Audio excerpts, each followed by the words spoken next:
നമസ്കാരം. മലയാളി വാർത്ത ഇൻസൈഡിലേക്ക് സ്വാഗതം. അങ്ങനെ പലസ്തീനിൽ സമാധാനം പുലരാൻ പോകുന്നു. അതിനി ആകെ ഇടങ്കോലിട്ട് നിൽക്കുന്നത് ഹമാസ് മാത്രമാണ്.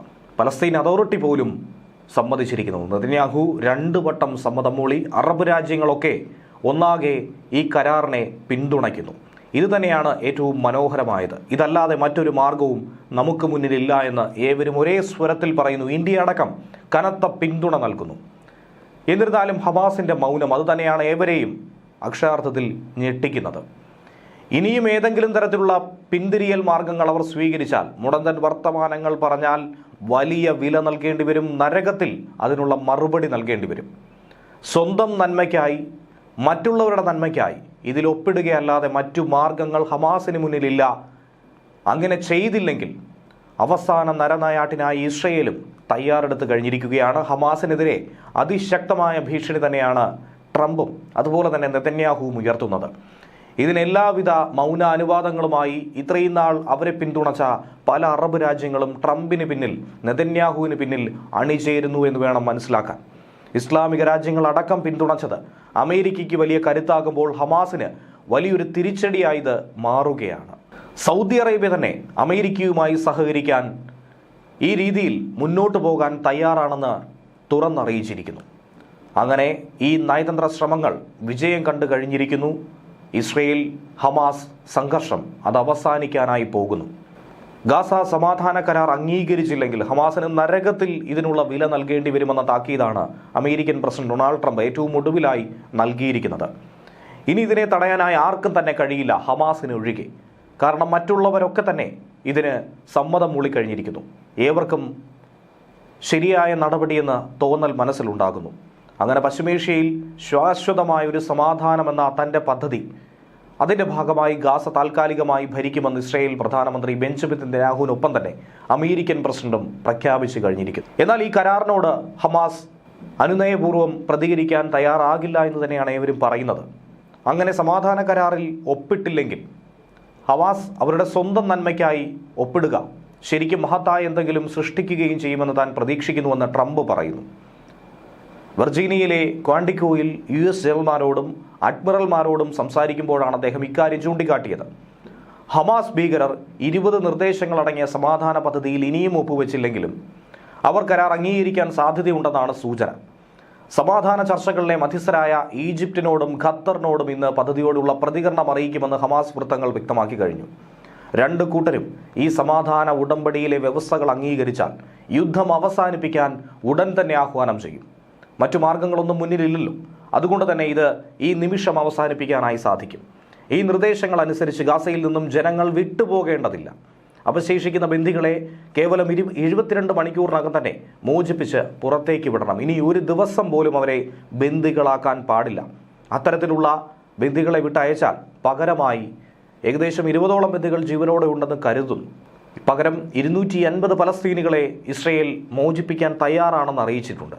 അത്തരത്തിലുള്ള 20ഓളം നിർദ്ദേശങ്ങൾ ഈ കരാറിൽ പറഞ്ഞിരിക്കുന്നു.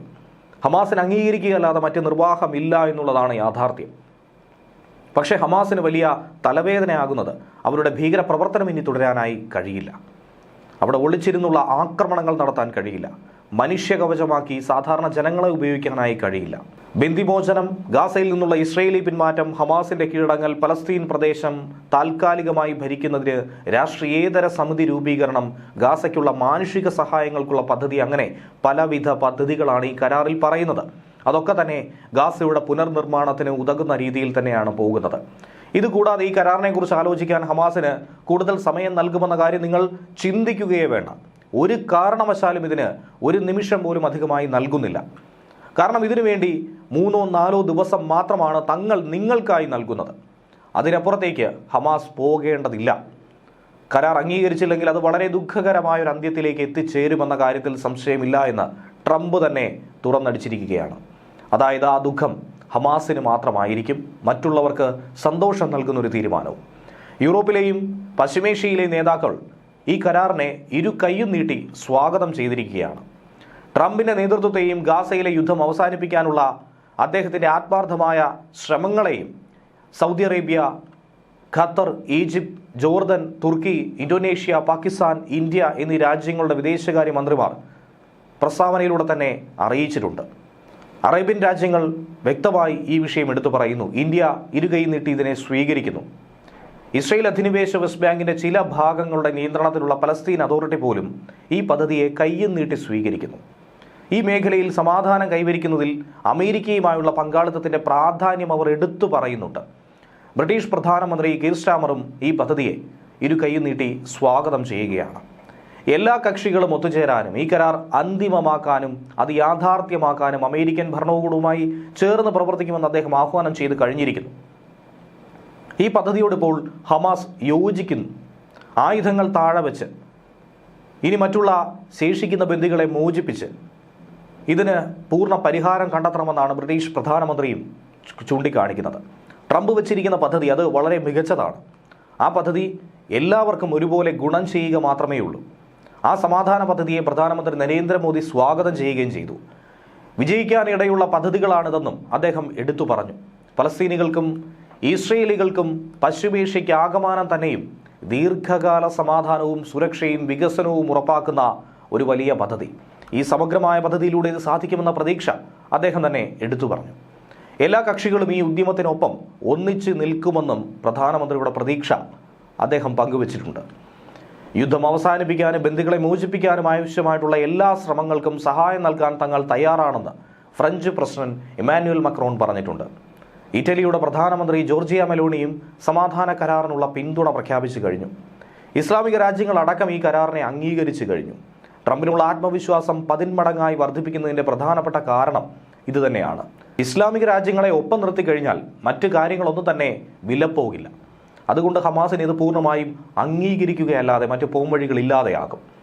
ഹമാസിന് മുന്നിലേക്ക് ഇപ്പോൾ വെച്ചിരിക്കുന്ന ഈ 20 ദിന സമാധാന പദ്ധതി അംഗീകരിച്ചാൽ പിന്നീട് എന്തായിരിക്കുമെന്ന കാര്യത്തിൽ പോലും തീരുമാനം കൈക്കൊണ്ട് കഴിഞ്ഞിരിക്കുന്നു. അതിന് മേൽനോട്ടം വഹിക്കാനായി മുൻ ബ്രിട്ടീഷ് പ്രധാനമന്ത്രി ടോണി ബ്ലെയറിനൊപ്പം താനൊപ്പം ഉണ്ടാകുമെന്ന് ട്രംപ് എടുത്തു പറഞ്ഞിരുന്നു. ഇനി ഹമാസ് ഇത് വിസമ്മതിക്കുകയാണെങ്കിൽ ഇസ്രയേൽ പ്രധാനമന്ത്രി ബെഞ്ചമിൻ നെതന്യാഹുവിന് എന്തും തന്നെ ചെയ്യാനുള്ള പൂർണ്ണ അധികാരവും പിന്തുണയും അമേരിക്കയുടെ ഭാഗത്തു നിന്നും ഉണ്ടാകുമെന്നാണ് പറഞ്ഞിരിക്കുന്നത്. അതാണ് പറയുന്നത്, ഹമാസിൻ്റെ മരണമണി മുഴങ്ങിയിരിക്കുന്നു. യാതൊരുവിധ പിന്തുണയും ഇല്ലാതെ ഇസ്രയേൽ നെതന്യാഹു ഇത്രയും വരെ എത്തിയെങ്കിൽ പാശ്ചാത്യ ശക്തികളുടെ പിന്തുണ കിട്ടിക്കഴിഞ്ഞാൽ എന്തായിരിക്കും ഇനി ചെയ്യുക എന്നുള്ളത് സ്വപ്നം പോലും കാണേണ്ടതില്ല. അതുകൊണ്ട് ഹമാസ് ഇത് അംഗീകരിക്കും എന്ന് തന്നെയാണ് വിശ്വസിക്കുന്നത്. അല്ലാത്ത പക്ഷം ഹമാസ് എന്ന വാക്ക് അടുത്ത വർഷം ഉച്ചരിക്കാൻ പോലും കഴിയാത്ത അവസ്ഥയിലേക്ക് എത്തിച്ചേരും. ഒരാളെപ്പോലും അവശേഷിപ്പിക്കില്ല എന്ന് നെതന്യാഹു കൊലവിളി മുഴക്കുകയാണ്. ഇനി പ്രധാനപ്പെട്ട 20 നിർദ്ദേശങ്ങൾ വളരെ വേഗത്തിലൊന്ന് ഓടിച്ചു നോക്കുകയാണെങ്കിൽ, ഒന്നാമത്തേത് ഗാസയെ തീവ്രവാദമുക്തവും അയൽ രാജ്യങ്ങൾക്ക് ഭീഷണിയാകാത്ത ഒരു മേഖലയാക്കി മാറ്റുക. അതായത് ഹമാസിൻ്റെ നിരായുധീകരണം അതല്ലെങ്കിൽ ഉന്മൂലനം. 2, ഇതുവരെ കൊടും ദുരിതം അനുഭവിച്ച ഗാസയിലെ ജനങ്ങൾക്ക് വേണ്ടി അവിടെ പുനർവികസനം നടപ്പിലാക്കും. Gaza city പുനർനിർമ്മിക്കും. 3, ഇരുപക്ഷവും ഈ നിർദ്ദേശം അംഗീകരിക്കുകയാണെങ്കിൽ യുദ്ധം ഇപ്പോൾ അവസാനിക്കും. ബന്ദികളെ മോചിപ്പിക്കാനുള്ള സൗകര്യത്തിനായി ഇസ്രായേൽ സൈന്യം നിശ്ചിത അതിർത്തിയിലേക്ക് മാറും. ഈ സമയം വ്യോമാക്രമണങ്ങളും പീരങ്കി ആക്രമണങ്ങളും കരയാക്രമണങ്ങളും ഉൾപ്പെടെയുള്ള എല്ലാ തരത്തിലുള്ള സൈനിക നടപടികളും നിർത്തിവെക്കും. കൂടാതെ സമ്പൂർണ്ണ പിന്മാറ്റത്തിനുള്ള വ്യവസ്ഥകൾ പാലിക്കപ്പെടുന്നതുവരെ യുദ്ധമുന്നണികൾ സമാധാന സ്ഥിതിയിൽ തുടരും. 4ാമതായി പറയുന്നത്, ഇസ്രയേലി കരാർ പരസ്യമായി അംഗീകരിച്ച് 72 മണിക്കൂറിനുള്ളിൽ ബന്ദികളെയെല്ലാം മരിച്ചവരുടെ മൃതദേഹങ്ങളെ അടക്കം തിരികെ നൽകും. 5, എല്ലാ ബന്ദികളെയും മോചിപ്പിച്ചു കഴിഞ്ഞാൽ ജീവപര്യന്തം തടവിന് ശിക്ഷിക്കപ്പെട്ട 250 തടവുകാരെയും 2023 ഒക്ടോബർ 7 ശേഷം തടവിലായ സ്ത്രീകളും കുട്ടികളും ഉൾപ്പെടെ 1700 ഗാസ നിവാസികളെയും ഇസ്രയേൽ മോചിപ്പിക്കും. തിരികെ ലഭിക്കുന്ന ഓരോ ഇസ്രയേൽ ബന്ദികളുടെയും മൃതദേഹങ്ങൾക്ക് പകരം മരിച്ച ഗാസക്കാരുടെ 15 മൃതദേഹങ്ങൾ ഇസ്രയേൽ വിട്ടുകൊടുക്കും.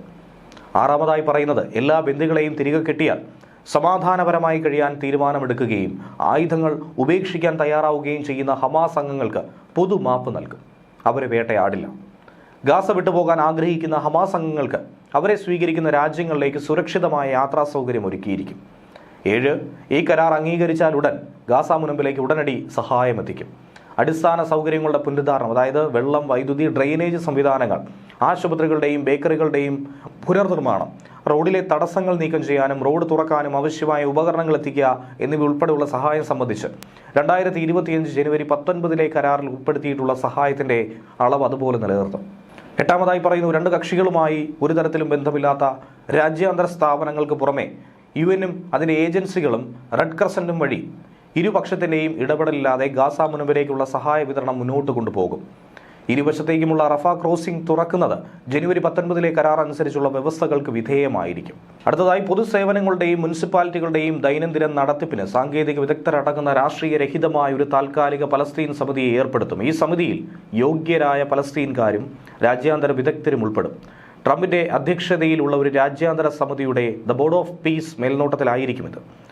UK മുൻ പ്രധാനമന്ത്രി ടോണി ബ്ലെയർ അടക്കമുള്ള സമിതി അംഗങ്ങളെ പിന്നീട് പ്രഖ്യാപിക്കും. ഈ ബോർഡ് രാജ്യാന്തര നിലവാരമനുസരിച്ച് ഗസയിലെ ജനങ്ങൾക്ക് മികച്ച ഭരണവും സേവനങ്ങളും ഉറപ്പാക്കുകയും നിക്ഷേപങ്ങൾ ആകർഷിക്കുകയും ചെയ്യും.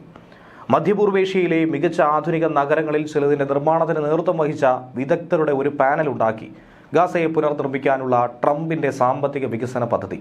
ചില രാജ്യാന്തര സംഘടനകൾ നിക്ഷേപ നിർദ്ദേശങ്ങളും വികസന ആശയങ്ങളും രൂപപ്പെടുത്തിയിട്ടുണ്ട്. ഭാവിയിലെ ഗാസയ്ക്ക് തൊഴിലവസരങ്ങളും നൽകുന്ന നിക്ഷേപങ്ങളെ ആകർഷിക്കുന്നതിനു വേണ്ടി അത് പ്രോത്സാഹിപ്പിക്കാനുള്ള സുരക്ഷാ ഭരണ ചട്ടക്കൂടുകൾ സമന്വയിപ്പിക്കാൻ ഇത് പരിഗണിക്കും. പങ്കാളിത്തമുള്ള രാജ്യങ്ങളുമായി ചേർന്ന് ചർച്ച ചെയ്ത് പ്രത്യേക തരിഫും പ്രവേശന നിരക്കുമുള്ള ഒരു പ്രത്യേക സാമ്പത്തിക മേഖല സ്ഥാപിക്കും. ആരെയും ഗാസ വിട്ടുപോകാൻ നിർബന്ധിക്കില്ല. വിട്ടുപോകാൻ ആഗ്രഹിക്കുന്നവർക്ക് അതിന് സ്വാതന്ത്ര്യമുണ്ടാകും. കൂടാതെ തിരികെ വരാനും സ്വാതന്ത്ര്യമുണ്ട്. ആളുകളെ അവിടെ തന്നെ തുടരാൻ പ്രോത്സാഹിപ്പിക്കും.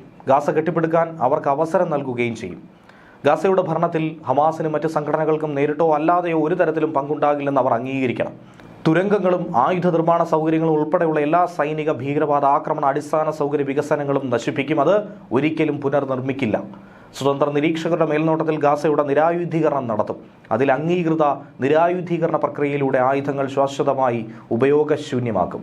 അതിൽ രാജ്യാന്തര സഹായത്തോടെയുള്ള തിരികെ വാങ്ങൽ, പുനഃസംയോജന പരിപാടികളൊക്കെ ഉൾപ്പെടുത്തും. അതെല്ലാം സ്വതന്ത്ര നിരീക്ഷകർ പരിശോധിച്ചുറപ്പാക്കും.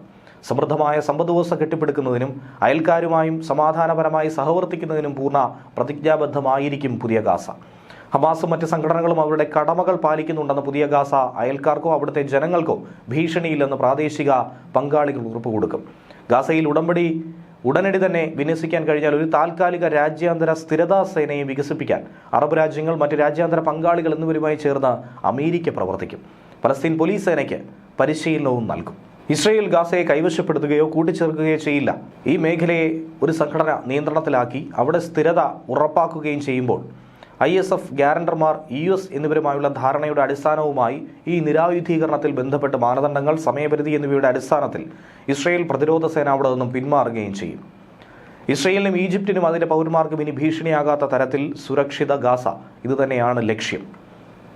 ഹമാസ് ഈ നിർദ്ദേശങ്ങൾ അംഗീകരിക്കുന്നത് വൈകിപ്പിക്കുകയോ നിരസിക്കുകയോ ചെയ്യുന്ന സാഹചര്യത്തിൽ മുകളിൽ പറഞ്ഞിട്ടുള്ളവ വർദ്ധിപ്പിച്ച സഹായങ്ങൾ, പ്രവർത്തനങ്ങൾ ഉൾപ്പെടെ ഭീകരവാദരഹിത മേഖലകളിൽ ഇതൊക്കെ നടപ്പിലാക്കും. ക്ഷമയുടെയും സമാധാനപരമായ സഹവർത്തിത്വത്തിൻ്റെയും ആവശ്യകത വ്യക്തമാക്കി പലസ്തീൻകാരുടെയും ഇസ്രയേലികളുടെയും ചിന്താഗതി മാറ്റാനായി മതസൗഹാർദ്ദ ചർച്ചകൾ നടത്തും. ഗാസയുടെ പുനർവികസനം മുന്നോട്ട് പോവുകയും പലസ്തീൻ അതോറിറ്റിയുടെ പരിഷ്കരണ പരിപാടി നടപ്പിലാക്കുകയും ചെയ്യുമ്പോൾ ആ ജനതയുടെ അഭിലാഷമായി നാം അംഗീകരിക്കുന്ന പലസ്തീന് സ്വയം നിർണയത്തിനും രാഷ്ട്ര പദവിക്കുമുള്ള സാഹചര്യങ്ങൾ നിലനിൽക്കും. സമാധാനപരവും സമൃദ്ധവുമായ സഹവർത്തിത്വം സംബന്ധിച്ച് ധാരണയിലെത്തുന്നതിനായി ഇസ്രയേലും പലസ്തീനും തമ്മിൽ ചർച്ചകൾ തുടങ്ങാൻ അമേരിക്ക നടപടിയും സ്വീകരിക്കുമെന്നാണ് ഇതിൽ പറഞ്ഞിരിക്കുന്നത്. News desk, Velivartha insight.